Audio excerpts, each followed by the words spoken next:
And really recognising this and recognising that the power we have within us, that we can really discern, we can truly, our words are so powerful, and that what we're doing is so important. And on a day-to-day basis, we may not recognise the importance of what we're doing, but this is it is the greatest job in the world, to preach the gospel of Christ, to show people that they do not need to be living in any darkness, that the adversary is really out to kill, steal and destroy. Kill your soul, destroy you, and to steal your peace on a daily basis.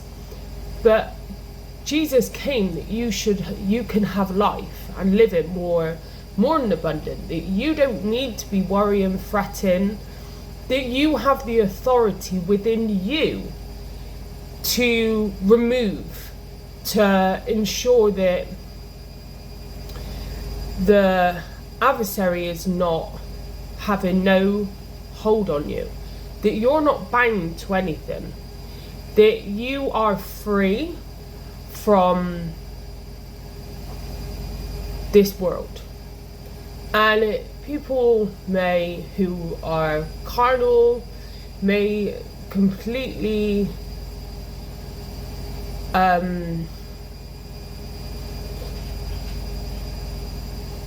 not understand at all what I'm saying, but God is true, and the spiritual world is so true. The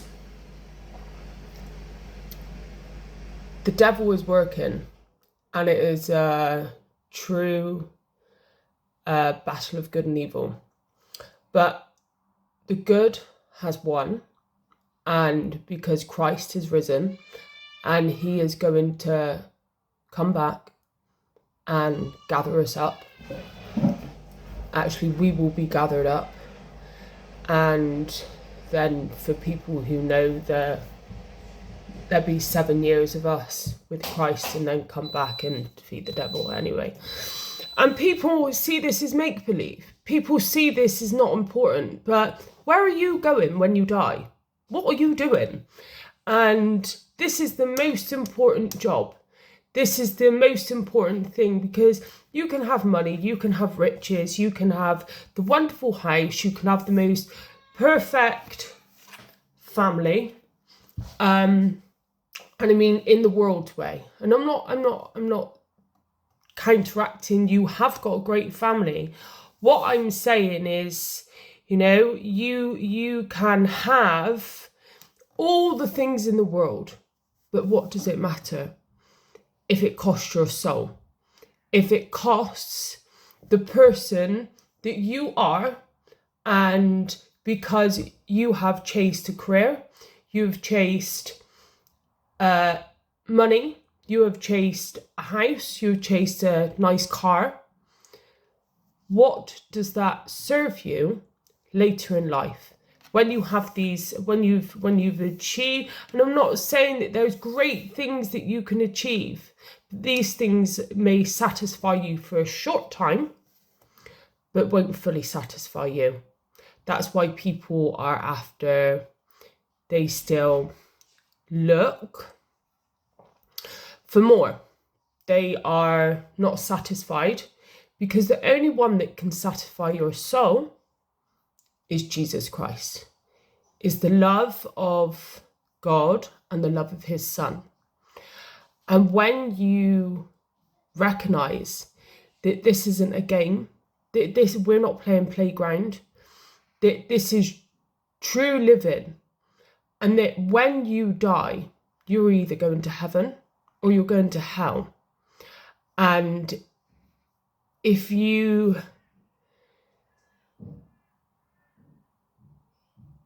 want to understand more,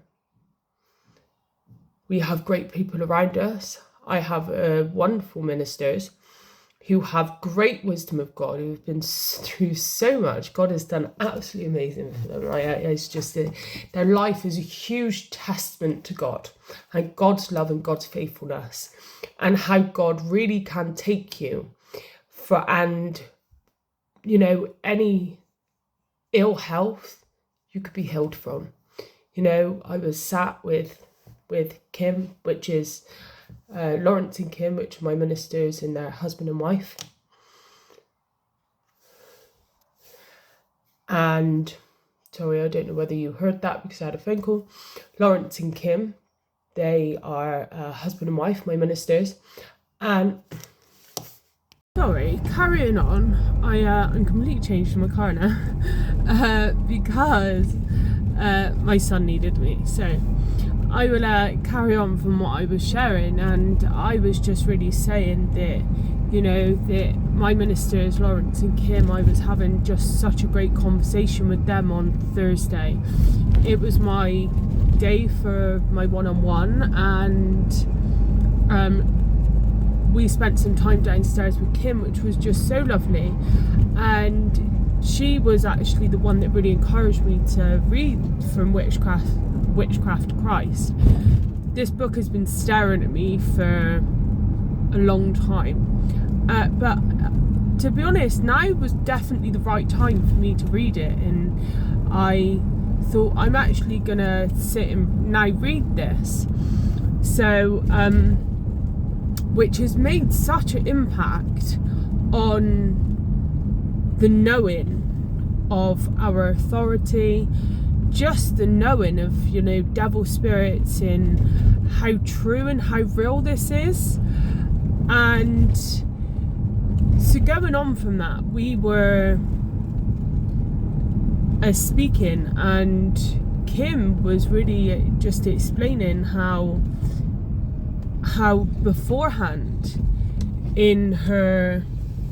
during her life with God, that she had terminal cancer, and God had delivered her from this. That Lawrence come to her at the time that they said she had terminal cancer, and she told him not to come in that day because he'd been in every day, and twice, 3 times a day, and she said, have a rest today, and then they come with the news that the doctors come with the news saying she had terminal cancer. And all she wanted was at that point was to, give her husband a cuddle and, receive some obviously encouraging words and some love. She was obviously at great need at that point. And she walked out, and the doctors walked behind her. And as this had happened, Lawrence was round the corner, and he got woken up by God, and God told him that your wife is ill but not unto death. And then obviously they went on the journey, and it wasn't straight away that day she had woken up and she was fully healed. They then went through a process, and they really kept around them the people who were going to be encouraging, the people who were going to bring them up and have a real positive, great attitude. And that when we look at the things of this world, and we look at how God has set things up, but also how the battle of good and evil is going on, then we can, from reading this book, it gave me such clarification of how powerful God is, that he really can heal you from anything, from the doctor's report saying you have terminal cancer and she still lives today. That there was many other things that had happened during during the period of her life, that obviously she still lives, but during the 60 years currently that she's still living, and it's a real testament to God. And it was so great to hear, and it really built my faith. Like, these guys, they both have their life is just such a testament to God, how they live, you know, how they really have faith each month that God is going to do over and above for them, and each month is a faith-built month, you know, and God has never let them down. From even Lawrence a few years ago writing down what comes in and what goes out, and what he wants to receive, and from that point God has never went under or over.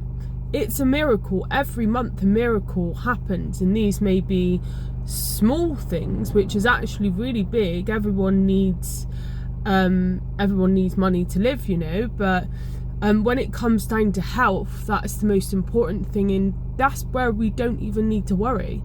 We don't even need to be threatened by the voice of a doctor's report, the voice of the things going on in this world, because we have such a big God who can clear out anything.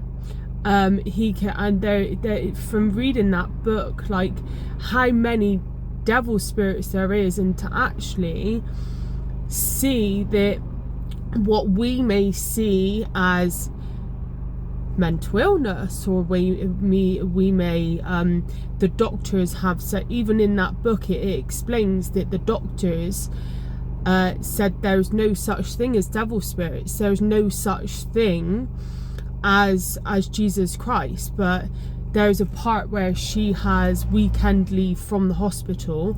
She goes to see the minister then, it's the 7th time he's prayed and released the spirits out of her, that when she goes back to those doctors then, and she has an x-ray, because beforehand she had an x-ray and she was severely brain damaged.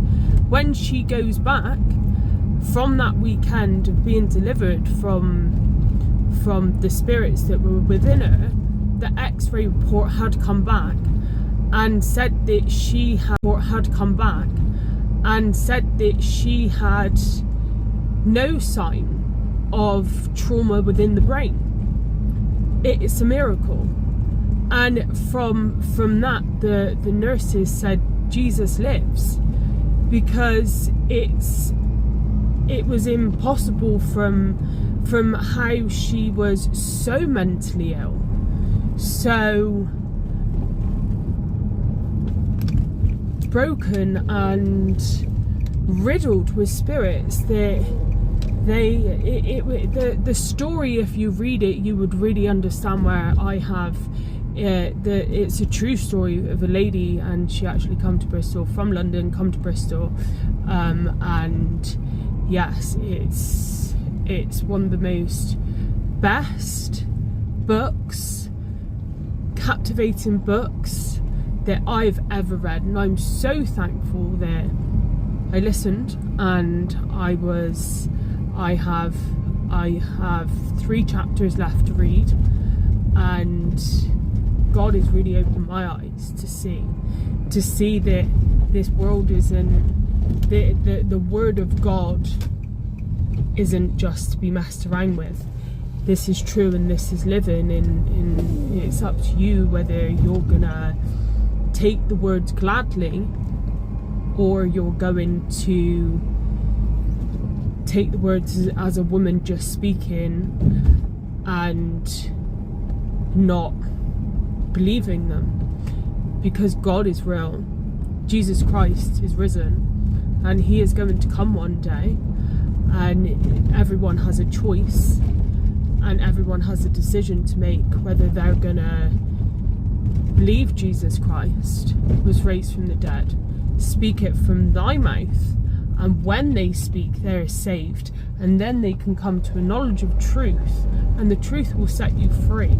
It will set you free from being bound in this world, and it will also set you free from from the gates of hell and put you into the gates of heaven, because God wants you today to believe, have faith, and trust him, and trust that his word is the truth, and that it's the only thing that's going to save you from not just hell and living in eternity, but it's going to save you from today's pressures, from being bound, and from living in fears, worries and doubts, because we have a God who is full of faith, and we can have confidence and trust in him that he is able to do the impossible within your life. So that's what I wanted to share, and I really trust that you will make that choice and come to a knowledge of truth. And if you wanted more, more insight, more information, then I'm always here to talk.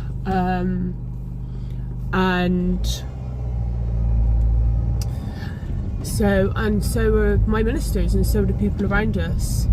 We have the truth that lives within us, and we can show you the right way to heaven, and the right way to live with God and be free and live in pure freedom. So this is what I want to share. God bless you.